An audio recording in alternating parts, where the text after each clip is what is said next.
Hey everyone, my name's Don, welcome back to the channel, welcome back to the study, and welcome to another tag video. Today I'm going to do something a little bit different. It's not a normal tag with various questions, because we're going to be doing Niko's 10 random books tag. So stay tuned to talk about some random books.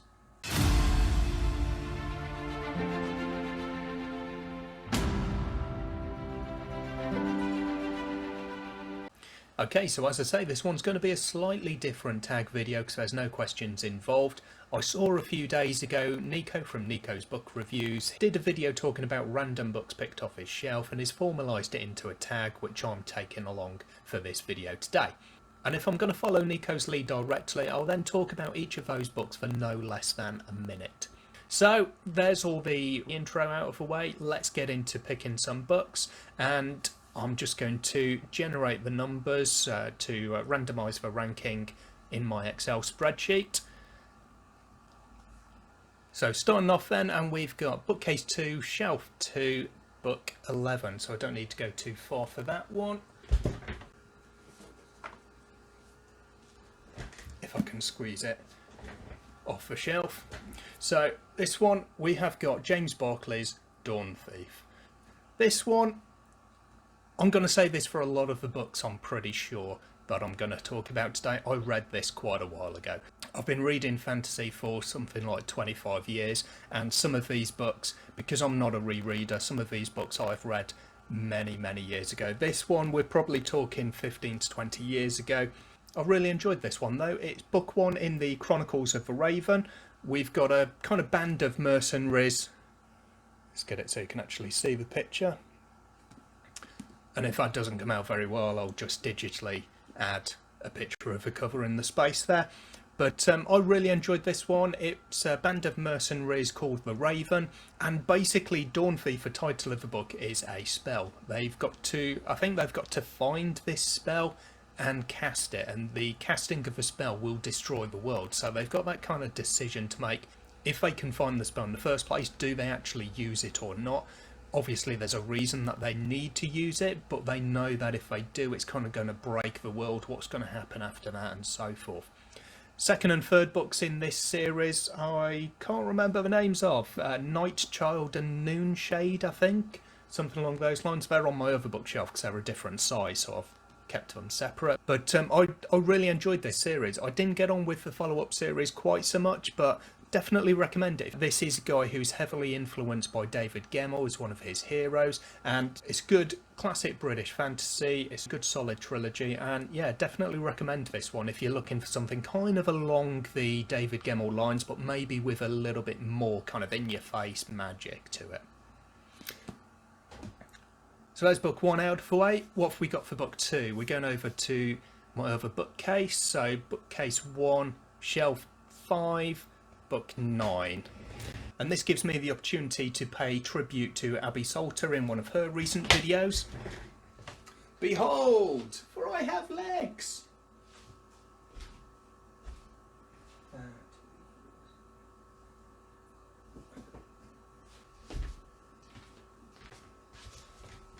And this is also where I'm realising that I should have tidied up some of the mess in here so I don't have to go stepping over things. Hopefully I'll be able to actually get to the bottom shelves over there if I need to. Book 2 on this list though is The Emperor's Blades by Brian Staveley. This is book 1 in the Chronicles of the Unhewn Throne. This one actually is an uncorrected proof. This is an advanced review copy.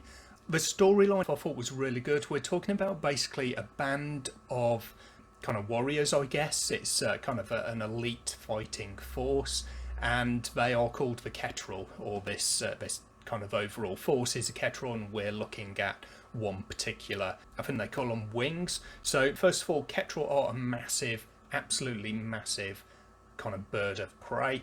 And in this fighting force, you've got, I think it's 4, maybe 5 different people, and one of those will be a pilot essentially who will fly this bird, and then the other 4, so it must be 5, so the other 4 will go on kind of harnesses underneath the bird's wings, I think it is. So you've got a leader, you've got a kind of an explosives expert, an archer and things like that within this group, so you've got a good split, and each one of these Ketrel wings is kind of kind of has the same makeup, those different qualities to it.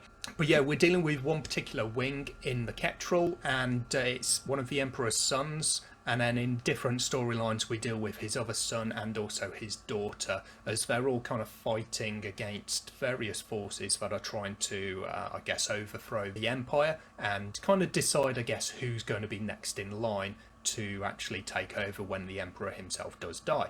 The book itself, though, is book 1 of the Unhewn Throne, as I say. We've then got book 2 and 3, which I've also read, so I have completed this series. I did really enjoy it. This is definitely, for me, though, the best of the 3 books, even though it's a debut, even though it's a first in the series, and I will generally tend to prefer later books in the series because they've kind of built on the world, the characters, the plot, and so forth. There were a couple of things that happened that I didn't really like them. I didn't like the way that they worked out, especially with the main character. And obviously I'm not going to go into spoilers and say what it is, but if that hadn't happened, I would have enjoyed it a lot more. So we've got that here, and it does mean for me that book 1 was the best. And then because of these additional kind of factors into the storyline, I didn't like book 2 or book 3 quite as much, but I still did enjoy them overall. Book 2 down. Book 3, what have we got? Bookcase 1 again, shelf 4, book 4. I know what that is, and it's a good one.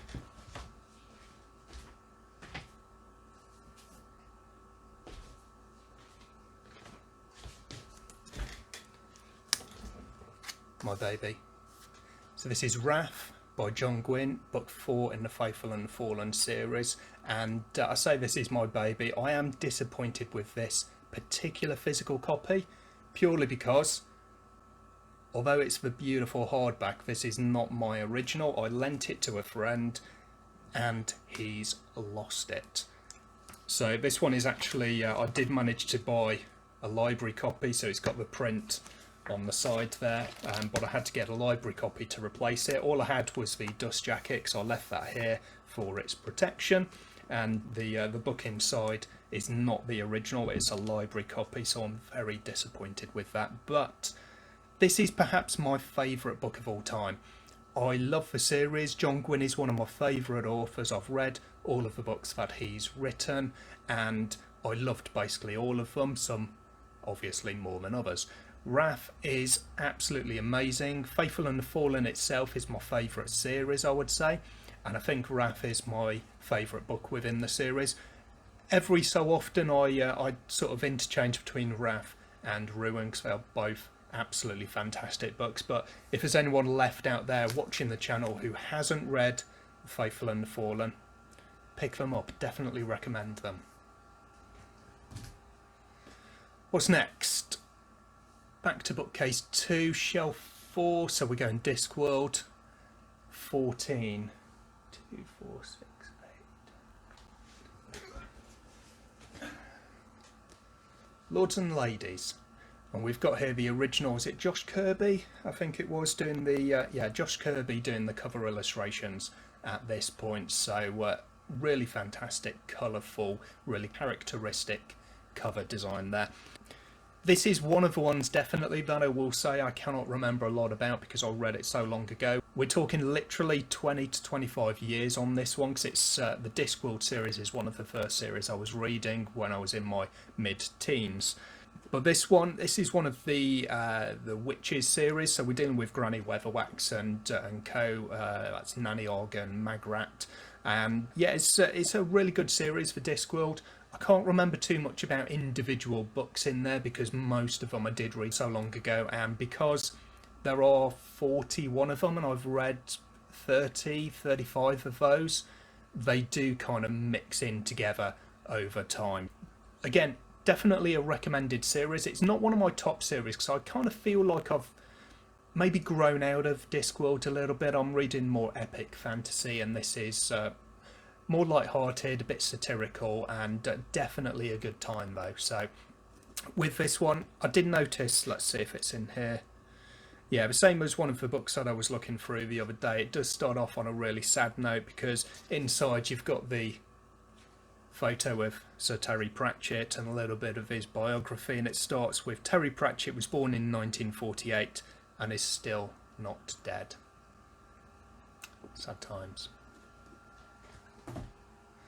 So yeah, can't remember too much about that one, so I guess actually if we're going back to a chat that we had in Discord recently, that must mean that I've not actually read this book, because that is apparently the way these things work. If you do not remember specifics of a book, then it obviously means that you didn't read the book and you didn't read it properly. So that's some of the trolls that you have to deal with these days. Different type of trolls in that book though. Let's move on to book 5. We're back over the other side of the room. Bookshelf 1, case 1 rather, shelf 3, book 2.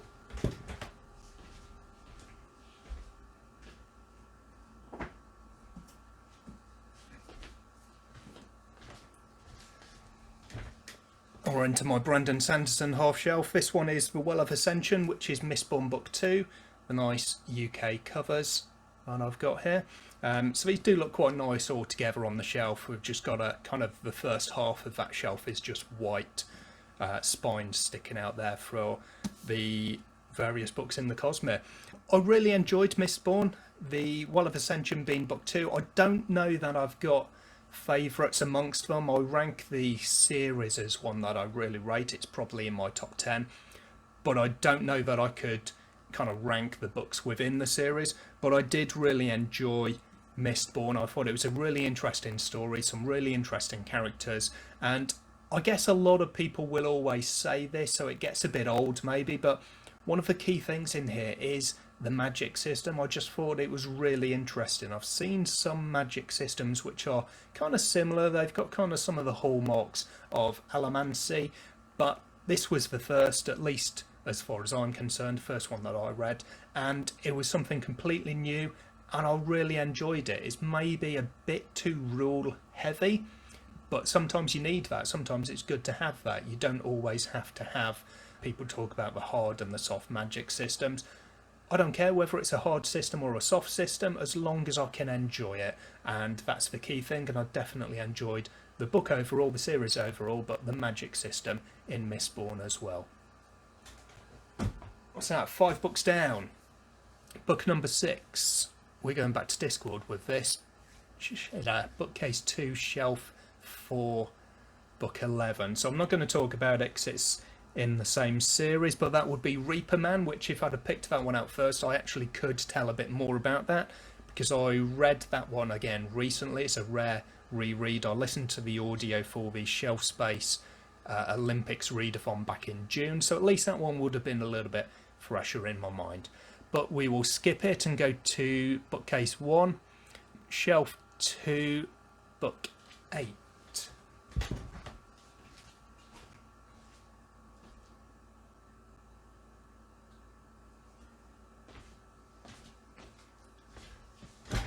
And I'm going to skip that one as well. Book 8 on that shelf is Empire in Black and Gold by Adrian Tchaikovsky, so a really great place to start off talking about this particular series, Shadows of the Apt, because it's the first in the series.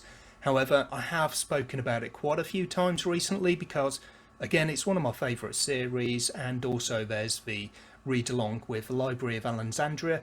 This one I did reread in August, and I've spoken about it because of that. I will link instead in the top corner the dedicated review I did for that particular book, rather than talking about it again now.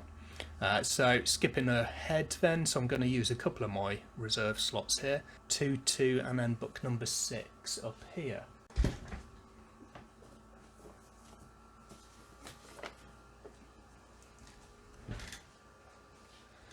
So we got Magician by Raymond E. Feist. So this one again is one that I read so long ago. It's one of the really early books that I read when I was really getting into my fantasy collection. I joined the Fantasy and the Sci-Fi Book Club, and I had something like 6 books that I could get from a selection, and they were all at 50p or £1 or something like that. This was one of them, and I got the entire Rift War series. Well, it's a trilogy. I got 4 books. So I got Magician, Silverthorn, A Darkness at Sephanon, and then Prince of the Blood as well. And it was one of the first ones that I read when I got this package in with all these lovely books. And I really enjoyed this to the point that I've read pretty much all of the books by Raymond E. Feist set in this world. So we've got the Rift War series, that sort of trilogy, and a few standalone books after it. And then there's the Serpent War, which is a quadrilogy, and I think that's my favourite out of these. And then we move on, and we've got 1, 2, 3, 4, 5, 6 different trilogies after that of varying quality. And I did find, as a lot of people who've read them have said, that for me the quality kind of went downhill a little bit as we got towards the end of this extended 30 something book series, but definitely recommend them, at least the initial kind of first trilogy or two. Gonna have fun putting all of these back again. What's next? Bookcase 1, shelf 1, book 11.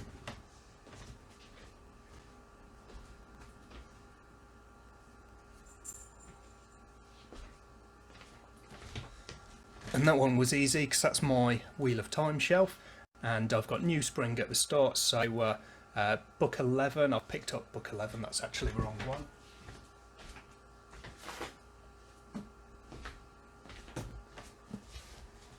So it's actually book 10 because it's New Spring, and then 10 equals 11. So this one is Crossroads of Twilight by Robert Jordan. Absolutely pristine. I haven't read this particular copy. I did have all of the Wheel of Time books and also a hardcover book club edition of New Spring from actually that sci-fi and fantasy book club. And then I won all of the Wheel of Time books that were available at the time through a Waterstones competition. So that was New Spring and then the first 11. And I've then got on a different shelf because of different sizes. I've got books 12, 13, 14 in hardback, which I bought when they in turn came out. So this one again is one of my favourite series. Absolutely love the Wheel of Time. I don't think I've really spoken about it much on the channel, but it is again one of these series that sits in my top 10, so I will be talking about it at a little bit more length at some point, hopefully not too far in the future. This one, I think we're past with book 10. I think we're past or just about past the kind of the infamous slog. I don't remember there being a slog with this series though, if I'm honest. Part of that might be because I read it long ago, so maybe I've just kind of forgotten, I've expelled it from my mind, or partly because at the time I was reading them particularly slowly. I was a very slow reader, until only recently actually I've picked up the speed. But if I'm reading them slowly, maybe I didn't actually recognise a slog because I was just reading slowly anyway, or maybe if I did, I just thought it was because of my reading style. So that's kind of happy coincidence, I guess, because it meant that I was still enjoying them. I didn't consider there to be a slog. Obviously there are some of the books that I rate higher than the others, but getting towards the end of the series here, and this is one that stands its ground with various other series, whereby I tend to like the books towards the end of the series a bit more because everything's really ramping up and getting towards the climax of this whole 14-book storyline. What's next? Bookcase 1 again, so get my exercise here. Shelf 4, book 13. Oh.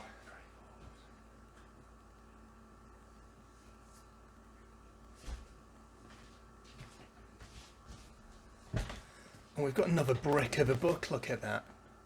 Nice and thick, 1205 pages. Not that I can remember that from my Big Books tag.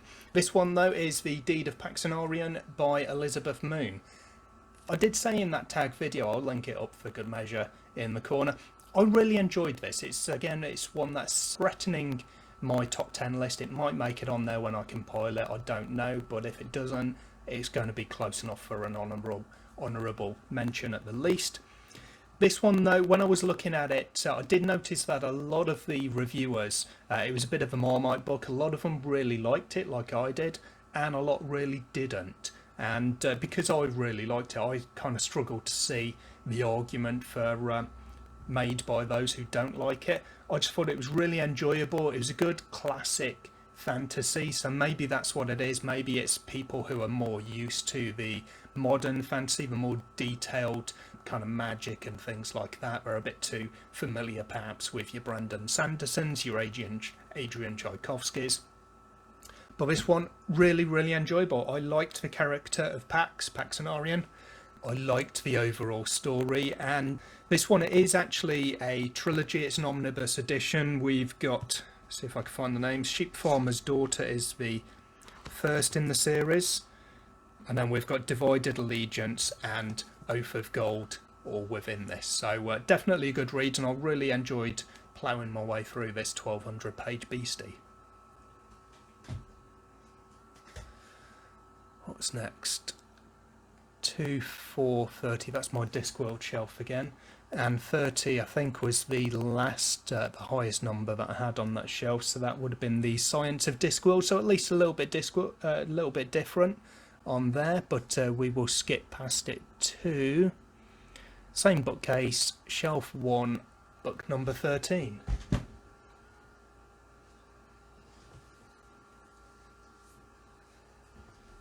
And this is one of my old favourites. The Painted Man by Peter V. Brett. This is the Warded Man over in the United States. I don't know in other countries which they go for, but the Painted Man over here. I really liked this. When it came out, I rated it within my top 10. I really, really enjoyed it. The series itself, I have spoken about briefly in my series that I'm in the middle of, and do I want to continue them, because I've got 4 books through this 5-book series, and then I haven't read the core, the last book, because it's one that really started going downhill for me, which saddened me because I really enjoyed this one. Book 1 itself, I definitely recommend. It's really, really enjoyable, really not necessarily clever, but it's kind of a clever and interesting idea concept behind this, so I really like how it all worked and how it panned out. Book 2 was okay. It was dealing with a bit of overlap in the storyline, but we're seeing it from another point of view. And then book 3 for me is where it started to go a bit downhill, and I've just not had the motivation to pick up book 5, even though I know that once I finish it, that's it, the series is done. But although the series is not going to be in my top 10, even if I do eventually finish that book and it turns out really good, book 1 definitely gets a recommendation. How many books is this? That's 9. So, last one that we've got, shelf 6 over in the corner, and book 3.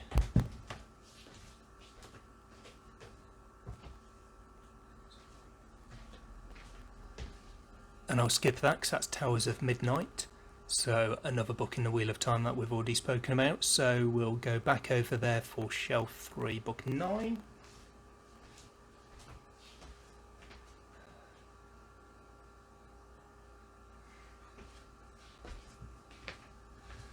And that's Assassin's Apprentice by Robin Hobb, so I'll avoid that one as well. I've read that one recently, that was just at the start of June, and again I'll link my dedicated review up in the corner for that one.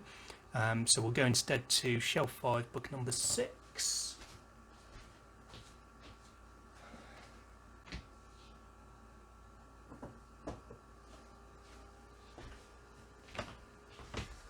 And book 10 that we've got on the list is Bodyguard of Lightning by Stan Nichols. So this one I quite enjoyed actually. It's definitely a different one. This is quite a thin, it's a trilogy of books. They're all kind of the same size, so it's not very much. We're talking what, 200, 300?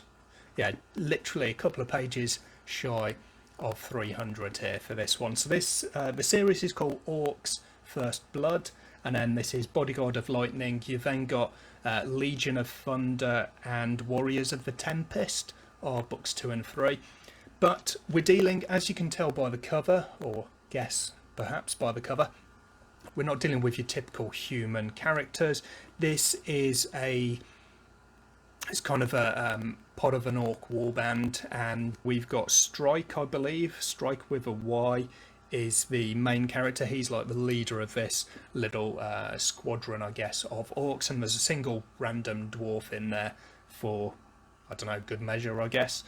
But this one, they're just trying to find their own place. I think the From memory, the world is basically taken over by humans, and the orcs and some other races are just trying to continue to eke out their existence, basically. And there's a bit of magic involved in this. There's a bit of betrayal and an intrigue amongst the kind of the orc hierarchy and so forth, but it was definitely different. It's a different viewpoint. A lot of people are often on the lookout for a fantasy series and fantasy books that put non-humans basically at the forefront, and you do tend to get that with dwarves and elves and so forth, the so-called good kind of races, but you don't often see it with some of the what you might call the bad guy kind of races. So orcs definitely it was interesting in that respect, but I actually quite enjoyed this this pretty quick trilogy as well. So that's another kind of classic British fantasy there. When was this one from? Again, turn of the century, so 1999.